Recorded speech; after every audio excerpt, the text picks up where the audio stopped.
Bismillahirrahmanirrahim. Assalamualaikum warahmatullahi wabarakatuh. Alhamdulillahi wa kafa. Salli wa sallim ala sayyidinal Mustafa wa ala alihi wa ashabihi ahli sidqi wal wafa. Ashhadu an la ilaha illallah wahdahu la syarika lah wa ashhadu anna sayyidana Muhammadan abduhu wa rasuluh alladzi la nabiyya ba'dah. Allahumma salli wa sallim wa karrim wa majid ala sayyidina wa nabiyyina wa syafi'ina wa tukhrina wa maulana Muhammad wa ala alihi wa sahbihi ajma'in. Amma ba'd. Bersyukur kita kepada Allah Subhanahu wa taala dengan ucapan alhamdulillahi rabbil alamin. Dalam ayat-ayat Allah dikatakan Al-Qur'anul Karim, dalam riwayat juga dikatakan wa ja'alnakum wa ja'alnahum abdan syakura. Jadilah mereka, jadilah kamu, kita inilah hamba-hambaku yang pandai bersyukur. Karena banyak orang diberikan nikmat apa saja itu, terutama lagi nikmat sehat nih, tak pandai menggunakan nikmat itu sesuai dengan kehendak sang pemberi nikmat, yaitu Allah. Mudah-mudahan insyaallah kita yang hadir pada hari ini adalah daripada hamba Allah yang pandai bersyukur. Amin ya rabbal alamin. Seterusnya ibu-ibu yang dirahmati Allah, kita perbanyak sholawat dan salam kepada Rasulullah sallallahu alaihi wasallam, makhluk akhir zaman, suri tauladan dalam segala aspek kehidupan kita, satu-satunya makhluk Allah yang Allah jadikan untuk dapat kita contoh, kita tauladan, baik dalam kehidupan berumah tangga maupun dalam kehidupan kita bermasyarakat. Mudah-mudahan kita semua yang hadir, keluarga di rumah ini, keluarga kita di rumah adalah daripada umatnya yang mendapatkan syafaatul uzma yauma la yanfa' malun wala banun illa man atallaha biqalbin salim. Amin ya rabbal alamin. Ibu-ibu yang dirahmati Allah Subhanahu wa taala, kita selaku hamba Allah tentunya menginginkan surga, betul kan? Walaupun di dalam pendapat Imam Ibnu Katsir bahwasanya ada tujuan kita yang beribadah ini. Ada katanya ibarat seperti pedagang. Apa pedagang? Nak mencari untung. Maka kalau kita ibadah seperti pedagang, hanya mengejar pahala dan pahala, maka tak ada ubahnya kita seperti pedagang. Ada orang yang beribadah ini mengerjakan perintah Allah, salat, puasa, meninggalkan maksiat, takut dia masukkan ke neraka, dihondamkan ke neraka. Apa kata Ibnu Katsir? Kalau adalah kita motivasi beribadah seperti ini, kau mengapa solat? Takut kena hondam. Kau kenapa puasa? Takut kena colupkan. Silingan samalam saja tabak aku bakar sampo. Ya ayah, bukan main panasnya podas. Apa kata Ibnu Katsir? Kalau kita motivasi beribadah seperti budak, ya kan, takut dipecat karyawan, takut dipecat, takut tak naik gaji, takut tak naik pangkat. Tapi beribadahlah kita seperti pendapat Rabi'atul Adawiyah, tidak mengharapkan surga, tidak mengharapkan neraka, tidak ingin dimasukkan ke neraka, tetapi kita mengharapkan ridha Allah. Nah ibu-ibu, sore kita sampaikan itu. Ba'da salat, bismillahirrahmanirrahim. Allahumma inna nas'aluka ridhaka wal jannah wa na'udzubika min sakhatika wan nar. Ini sore kan ibu? Sampaikan ini dalam doa kan? Apa maknanya? Ya Allah, ridhoi aku masuk ke dalam surgamu, dan jauhi kami ya Allah dari nerakamu. Ridhoi. Ada orang nanti bu masuk surga tapi tak ridho Allah. Ada.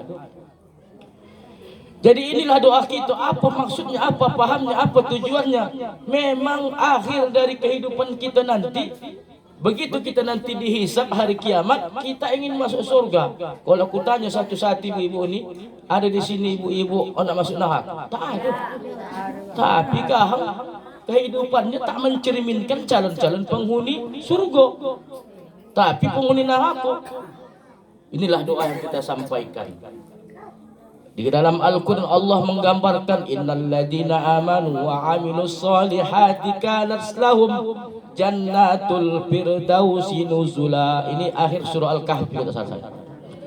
Sesungguhnya orang-orang yang beriman dan beramal soleh, balasan mereka adalah surga Firdaus. Banyak.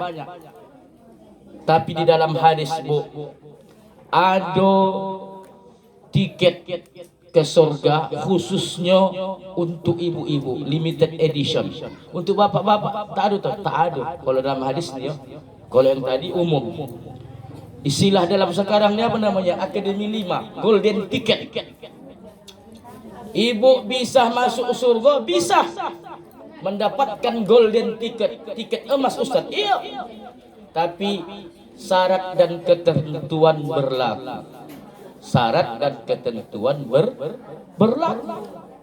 Di dalam hadis dikatakan oleh Rasulullah, mau kan Bu? Mau kan? Dikatakan Rasulullah dalam sebuah hadis yang diriwayatkan Abu Naim atau dalam lain katanya Abu Nuaim, terserah itu. Apa kata Rasulullah, dengarkan baik-baik. Al-mar'atu, seorang perempuan, seorang istri, ija sholat khamsaha, apabila dia solat 5 waktu, fasomat sahroha, melaksanakan puasa pada bulannya, tentunya puasa wajib bulan Ramadan, wahafizat farjaha, menjaga kehormatannya, kehormatan suaminya, kehormatannya, wa ta'at zaujaha, patuh dan taat sama suaminya. Lihat hadis ini, tadkhulu, silakan dia masuk min ayyi babin, dari pintu surga mana? Berapa surga? Berapa Bu? 7 pintu surga. Berarti surga pun 7, bukan pintu saya 7. Ya, min abwabil jannah, dari pintu surga mana yang anda ibu inginkan silakan. Anda ibu Asmidah masuk pintu Firdaus, tafaddal maskuro. Pintu neraka, pintu jannah apa lagi? Jannatul Ma'wa, ada Jannatul Ma'wa. Surga Jannatul Naim, silakan pilih. Bayangan itu, apa tak golden ticket namun. Sementara tadi innal ladina amanu, sesungguhnya orang-orang yang beriman, wa amilus solihat, dan beramal soleh, kita inilah kanat lahum, bagi mereka ganjaran, al jannatul firdausi nuzula. Cuma satu surga dikasih Allah tawaran. Ini tidak 7 pintu surga ditawarkan. Apa tak hebat ini ibu-ibu? Tak kami dapatkan ini Bu. Laki-laki tak dapat Ustaz. Tidak. Ini limited edition. Atau limited edition. Bahasa Sungai Payang itu Bu. Terbatas, tiket terbatas. Bagi yang mau. Yuk, kita dengarkan apa kata Rasulullah. Ija solat khamsaha, apabila dia solat 5 waktu sehari semalam. Macam mana? Kata Ustaz Sahlan dulu Allah yarham, topuk dado tanya, bukan tanya saleh, tanya amal. Tanya saleh pula udah macam makan bakso gitu. Tanya saleh, boleh turunkan pula saleh ibu pula. Oleh tawa-tawa sembahyang.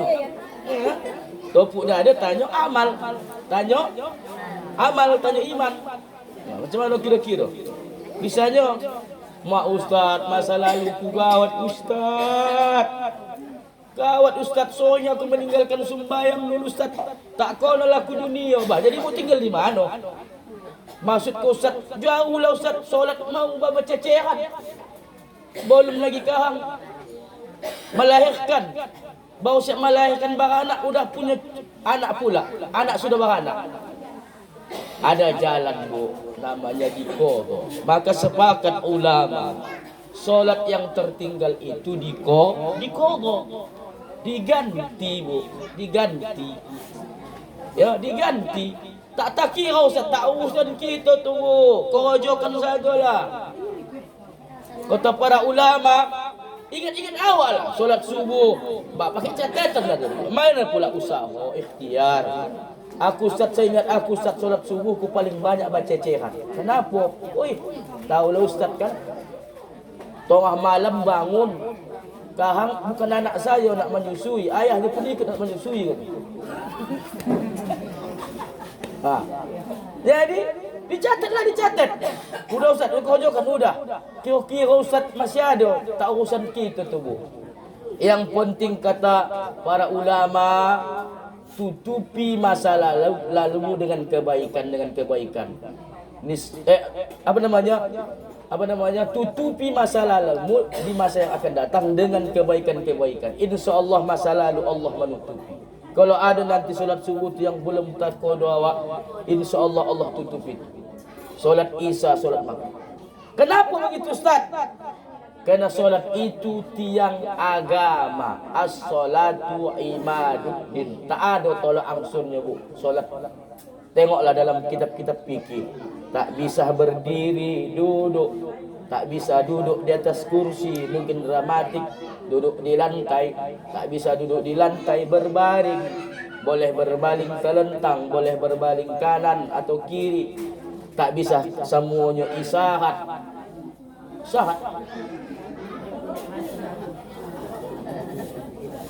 Tak bisa lagi adalah lalillah disolat.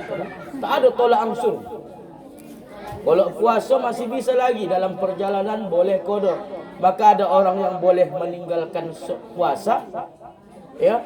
Ada juga orang yang boleh meninggalkan puasa tapi diqada di hari yang lain. Ketentuan berlaku. Solat tak ada. Tak bisa. Pesta jauh. Gara-gara pesta pula tak solat. Gara-gara sakit saja diqada, diganti. Apalah gara-gara pesta, kesenangan ni. Mana ada dalil kalau kamu pesta menikahkan anak, menyulitkan anak, kalau kira-kira darurat boleh meninggalkan solat? Tak ada, cari hadis. Tak ada. Kalau diqada nanti sepesta itu. Tunggu kita bahas ini. Ya, kalau ada pun pendapat mengatakan ini pendapat ya bu, tapi bukan pendapat jumhur ulama, apa pendapat guru-guru kita ahlu sunnah. Ya, kalau ada solat kita yang tertinggal, boleh ditutupi dengan solat sunat. Ada pendapat begitu, ada kan? Ada begitu pendapat. Tapi saya katakan pendapat guru-guru kita, termasuk kami dulu mengaji sama Allah ya Rahmat Salan. Ya, solat yang tertinggal sepakat ulama wajib diganti. Dalam apa dikatakan dalam qawaid fikih, hutang kepada Allah wajib dibayar. Okeylah dulu. Ibu nak mengajak solat sunnah. Ya, berapa pahala solat sunnah bu? Sementara qadaan masih banyak. Solat sunnah itu bu, ganjarannya 10 lipat. Sementara solat wajib, baik itu dia yang dilaksanakan secara tunai, adaan wa qadaan, apa kata Rasulullah dalam hadis, dalam kitab qawaid fikih, man adda faridatan, siapa yang mengerjakan sebuah hal yang fardu, solat lah namanya, solat, kaman adda, ya, maka dia mendapatkan ganjaran pahala 70 kali lipat pahala. Dalam hadis lain dikatakan, dalam paham lain dikatakan, sama dia seperti mengerjakan 70 kali salat sunat. Saya tanya ibu ada qadaan. Ibu nak melaksanakan salat sunat. Ibu gunakanlah waktu qadaan itu untuk melaksanakan salat sunat. Udah sepuluh jauh-jauh. Contohnya salat tarawih jauh-jauh. Ibu hendak kepingin juga solat tarawih bayar sekali setahun datang ustaz. Ibu kewajokan, tapi utang masih banyak, qadaan masih banyak. Ibu kewajokan.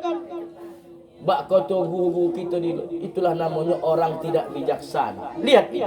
Siapa yang mengkerojokan solat wajib, baik itu tunai maupun qada, maka dia mendapatkan ganjaran pahala 7 kali lipat atau 70 kali melaksanakan solat sunnah. Ibu beribadah kejar pahala, apa kejar apa ini? Kejar pahala lah Ustaz. Udah kerjakan qadaan. Pahalanya lebih besar daripada pahala solat sunat. Ustaz dulu guru-guru dulu tak pernah menceritakan ini. Ini guru dulu dijagonya. Nanti kau disampaikan ini bu, sunyi masjid solat tarawih. Bagi makanya ada namanya strategi dan taktik. Imam solat sunnah kita kudu di belakang mengapa? Makanya bu, ambillah saf paling belakang. Kalau imam bacaannya subhanallahil ma'mud solat isya ibu, naik awak lagi 2 rakaat lagi. Kalau pula dia nanti patla minallah, jangan ibu solat apa isya nanti ketahuan. Tahulah. Tengok tadi cik tu naik. Ui, banyak kodoannya ni. Banyak kodoannya ni. Tahulah. Kan? Maka pandai-pandailah. Buat kata guru awak. Pandai-pandai awak lah. Dan menghidup. Dan palah nampak bonah. Ya. Nah, ibu-ibu yang dimati Allah Subhanahu Wa Taala. Mampu ibu. Ni kum mengajar pun terku ya. Bagi ceramah dia.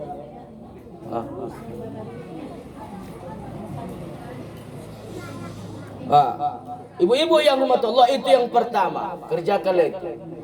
Itu pertama, syarat dan ketentuan berlaku. Kalau ingin masuk surga pakai golden ticket. Ya. Maka sesuaikanlah pula Allahumma inna nas'aluka ridhaka wal jannah. Ya Allah, ridhoi aku masuk ke dalam surgamu. Maka saya bilang perempuan dapat keistimewaan dari Rasulullah. Ada syarat dan ketentuan berlaku agar kita ibu-ibu ni, perempuan ni dapat masuk surga, yaitu dengan cara 4 hal tersebut. Yang kedua, puasa di bulan Ramadan. Kalau cerita puasa, saya kan dan percaya kita semua melaksanakan. Kembali ke masa lalu, memang begitu jugalah. Macam solat tadi. Ama ustaz dulu nambahan kececeran solat ku ustaz. Kan? Puasa ku ustaz. Taulah dulu ustaz. Dan tak ada jujur awak dah. Dari rumah awak puasa, di sekolah awak di pertengahan jalan berbuka, sampai ke rumah apa-apa awak mengalahkan lidah. Mambongak dulu kau jawab. Mambongak sama mak awak. Puasa le kau. Putet, puasa mak nampak mak Bibir kunyah Koring. Tak percaya mak, tak percaya. Pada tak ke mana-mana ni kami. Eloklah. Itulah kalau nak minta ampun sama Allah. Dosa membongak 2 kali kau awak. Meninggalkan puasa, membongak pula lah. Kenapa kita wajib puasa? Karena ayat Allah mengatakan Al-Baqarah, kutiba alaikumusiyam ya ayyuhalladzina amanu kutiba alaikumusiyam kama kutiba alal ladzina min qablikum la'allakum tattaqun. Diwajibkan atas kamu berpuasa, laki-laki, perempuan. Kalau ada kodo memanglah. Tapi kalau berdapat bayar fidyah. Sudah pernah kita bahas, apalagi kita sampaikan lagi. Karena kajian kita bukan nak membahas tentang fikihnya, tetapi membahas tentang kekhususan perempuan bisa mendapatkan tiket surga jannah ya melalui tiket yang limited edition, khususon alan nisa, khusus untuk perempuan. Karena hadis ni pun, hadis Rasulullah ini disampaikan Rasulullah adalah untuk perempuan. Al-mar'ah, perempuan, istri. Ija solat, apabila solat 5 waktu, ya, kemudian puasa Ramadan, dan ditambah yang 3 lagi, maka dia bisa pilih surga mana. Nah, ibu-ibu yang dirahmati Allah, persoalan puasa Ramadan kita lah. Kalau masih raso-raso, ada kodon awak, udah dapat, bosankan memang lawasnya tubuh. Semua anak, makanya kalau ada duit kumpul-kumpul memang. Jangan asyik nak mengganti jilbab, mengganti tudung jendela, asyik nak mengganti omas. Kan? Tapi titipkan memang. Oh ya, omak besok mati, tolong ayo kamu buatkan video omak. Ya? Omak dulu bah. Sebetulnya tak.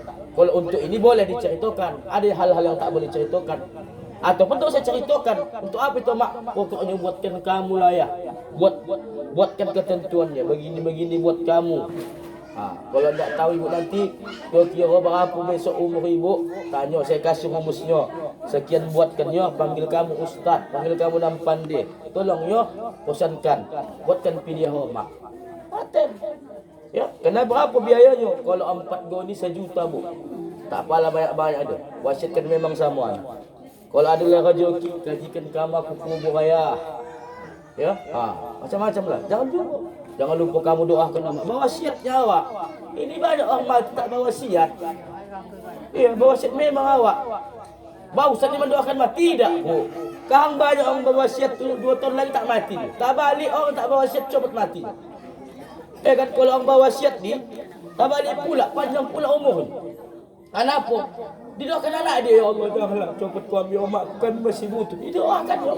Tapi kalau tak bawa wasiat pula, selo-selo aja nak.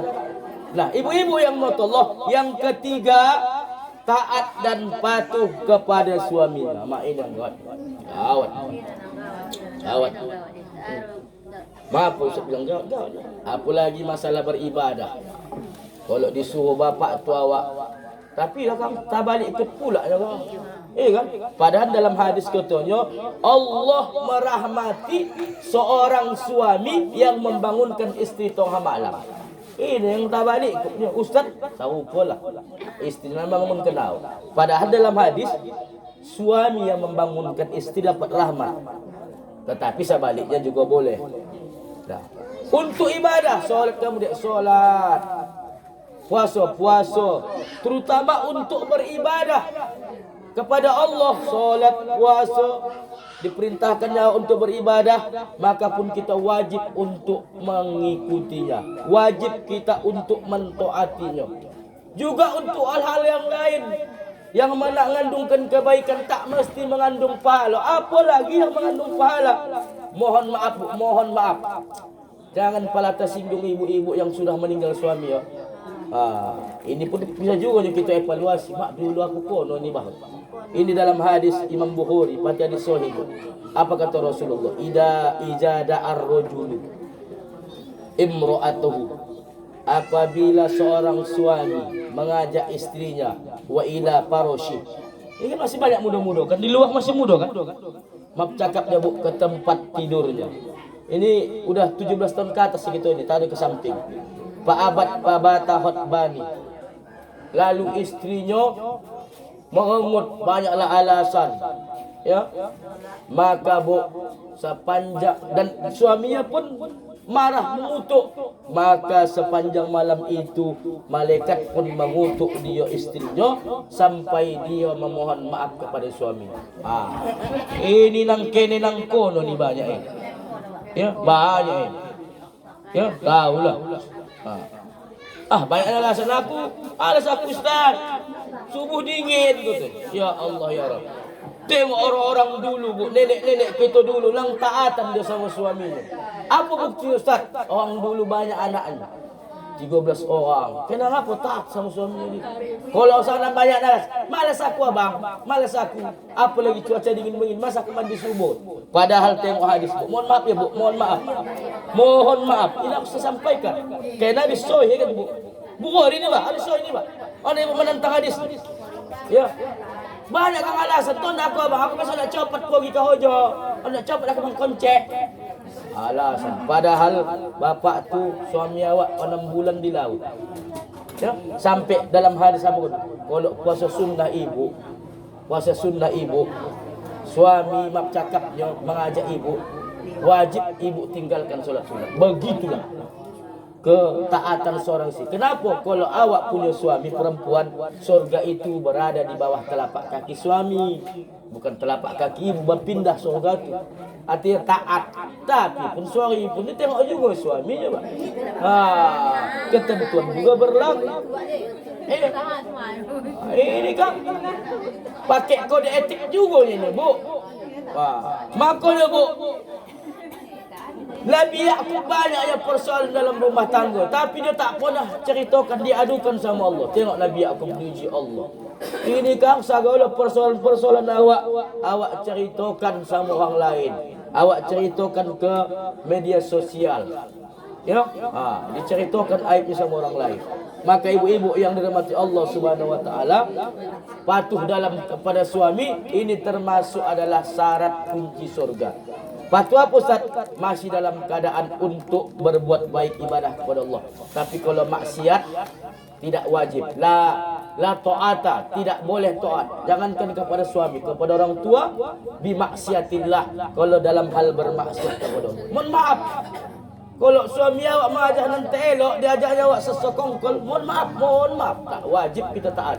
Tapi kalau hal kebaikan, ibadah, disuruhnya awak, pergilah pada wirid Yasin. Ya, biar ada juga pergaulan kau baru pindah. Malas aku bang. Ya banyak ante eloknya wirid Yasin itu. Ya Allah. Ya. Ada begitu, ada. Nah, ibu-ibu yang dirahmati Allah Subhanahu wa taala, yang terakhir yang keempat dalam apa namanya, dalam hadis ini, menjaga kehormatannya. Kehormatan siapa Ustaz? Kehormatan suami, kehormatan awak juga selaku istri. Ya, kehormatan suami, ya, dijaga kehormatan suami. Jangan pernah awak curhat sama anak awak persoalan rumah tangga. Kenapa? Apalagi anak awak masih kecil. Curhat awak. Dah tahu juga pula. Sini kau mak ni semua teleton dah semua ya. Kau dulu dah kau. Udah ada dah atok kau dulu. Mending atok kau menjodohkan mak. Tapi macam mana lah atok kau sama atok ayah kau. Kawan kau empat. Dijodohkanlah kami. Aduh jadi hati mak dulu buat leman. Ini cerita-cerita kan kepala lahir. Kan? Dia tahu lah anak awak masa lalu awak. Hati mak dulu banyak cowok mak ayah. Dan dicerita-ceritakan itu. Kan? Jadi mengapa mak tak nikah dulu? Itulah dijodohkan pula, diceritakan pula. Nah, ibu-ibu yang dimati Allah Subhanahu wa taala, diceritakan nang elok-elok kana awak suami. Oma, ayah tu dulu macam mana, Oma? Oma tengok, ayah kau dulu pangaji. Ya, ona ajan di masjid, salingkan panjangnya suara ayah kau napasnya. Basalah ujungnya. Abi tu mak. Rupanya ayah tu sampai ikut berapa? Ikut 7. Balik ikut piau 6 dia. Macam mana ayah tu dulu ajar nama? Wah, ayah kau dulu yang jago anak ajar di musola. Palingkan panjangnya napasnya, masalah lo ujung. Hayya 'alas salat.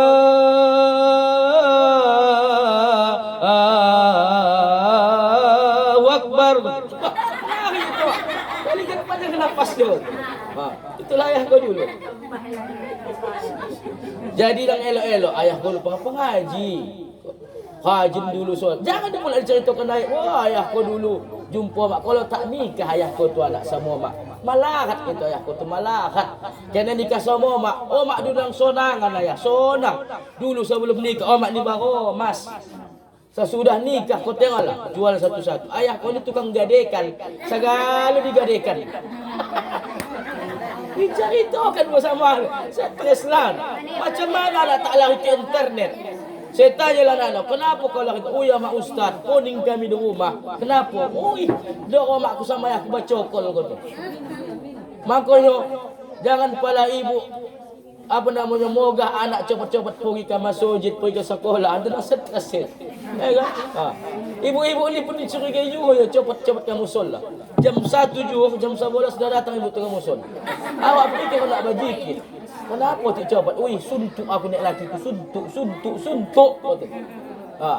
Ibu-ibu yang wirid Yasin tiap hari dicurigai juga ni. Iya, bukan nak alim bola kan dia. Nak malaikan persoalan ni. Ku tengok kakak nak haji dan wirid. Bayarlah daripada di rumah aku melihat abang kemarin repet saya muncung yo. Dah wirid tu. Ya Allah, tak apa diceritakan itu. Tak apa diceritakan. Ya, yang baik-baiklah diceritakan sama anak. Ya. Nah, ibu-ibu kalau orang dulu kan pakai etika. Kalau dengarnya bini ni apa namanya? Terlalu mengumbah cakap. Masuk. Begitu kan dikasih kode. Ini kan tidak diceritakan masa. Oh, dulu kau begini. Jadi etika. Kata Sufyan Tsauri dalam kitabnya, ada 3 hal yang tak boleh kita ceritakan sama orang lain. Doakan baik-baik. Yang pertama, jangan awak ceritakan awak masa dulu pernah berbuat maksiat. Anak awak, terutama sama anak awak. Oh, mak ni dulu tahu kaya. Anak perempuan, kembang desa mak ni, kembang desa. Dan banyak ancor anak semua mak. Tak perlu diceritakan itu. Kan? Sama mana dulu mak sama ayah? Oh, kami dulu sama ayah kau. berjumpa tertanggap di pokok mangga. Ya Allah, jangan itu. Itu kata sebenarnya, jangan diceritakan awak dulu pernah pelaku maksiat. Disimpan semua. Disimpan semua. Jangan tahu anak awak. Mohon maaf. Kita ni tak ada yang suci.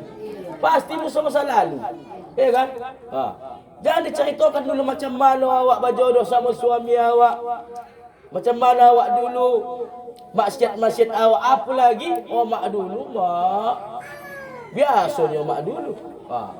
Kalau semenjak kahwin sama ayah kau mak kau susah. Kalau kahwin dulu sama wak leman tu kaya mak. Oi, jangan salah bu. Kalau ibu pun mak cakapnya berjodoh dengan orang lain, belum tentu terrezeki ibu. Belum tentu lah yang anak awak yang sakar. Belum tentu. Anta lebih parahnya besok dia nak kalau nikah sama awak. Masing-masing punya rezeki gitu. Kalau nikah sama ni awak ini rezeki awak. Tak bisa bayang amannya salah aku nikah sama abang bah. Kalau nikah aku sama kawan tu lain rezeki kami. Belum tentu. Antah nikah sama awak yang dia besok susah. Nah, ibu-ibu yang mata Allah, yang kedua jangan ceritakan rasa lapar awak sama orang. Kata Sufyan Sauri, As-Sauri. Apa maksudnya bu? Jangan kita nampakkan bonak susah awak di hadapan orang. Sekarang belum tentu orang nak menerima kesusahan awak. Betul? Betul. Malah dukuhnya awak kang dijongkalinya. Ha. Iya. Satu je kang dia awak 10 sampai. Ya kan? Macam mana Ustaz? Ya apa pandai awak lah. Pakai taktik lah. Macam saya dulu kan di Medan. Kalau dah habis uang apa namanya kiriman dari mak. Apa berjalani ke rumah-rumah saudara-saudara. Udah makan kau topik, belum buat makan lo pasal. Pandai awak lah. Ha, bertandang-tandang awak dulu. Dari mana kakak? Itu dari rumah Sanu. Kan, udah makan kakak, belum makan awak. Buka sangit. Jangan pula telepon WA. Tolong dulu bantu kami ini. Jangan nampakkan kesusahan awak, rasa lapar awak di depan orang lain. Walaupun keluarga. Kenapa? Belum tentu dia tu sepakat dengan awak. Anta yang diceritakannya orang di belakang. Ini lagi bahawasanya kan kita COVID. Mogah kali kita maaf ya. Mogah kali lah kita kan dapat bantuan tu. Ya kan? Bangga kita kan mau surat keterangan ini. Sampai ada saya baca anekdot di handphone. Adalah nenek-nenek dikasih bantuan COVID. Nek, ini ada bantuan nek. Dari mana nih Pak? Dari corona nek. Mak doa dia. Ya Allah ya Rabb, mudah-mudahan corona panjang umur gitu. Patutlah corona tak selesai. Tak tahu dia pikirnya itu corona, itu nama orang. Padahal corona itu bantuan corona nama virus. Ya Allah ya Rabb, panjangkanlah umur corona ya Allah. Kagak dapat 300. Dipanjangkannya corona. Patut 2 tahun corona tak hilang-hilang. Padahal dulu diprediksi corona ni 6 bulan je. Bagi itu om-om mendoakan. Semua anggota wirid Yasin pula mendoakan macam ibu ni. Doa dikabulkan. Dapat